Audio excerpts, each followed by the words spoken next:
Vous en avez assez de répéter les déceptions amoureuses? J'ai deux bonnes nouvelles pour vous alors.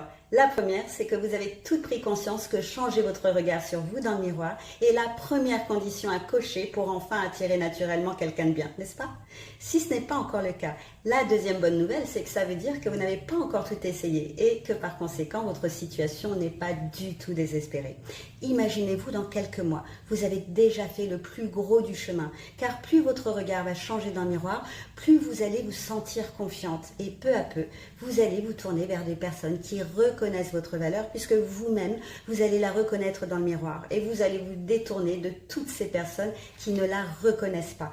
Elles ne vous intéresseront même plus. Ça va se faire tout seul. Ce sera même plus un effort mental de vous forcer à faire ci ou à dire ça. Ce sera complètement naturel pour vous. Parce que si vous avez grandi avec une image collée à vous qui ne vous correspond plus, si vous avez toujours connu des hommes qui ne vous ont pas bien traité, ou si vous avez un entourage qui ne vous tire pas vers le haut simplement, est-ce que vous ne croyez pas que c'est normal de ne pas être sûr de ce que le miroir reflète?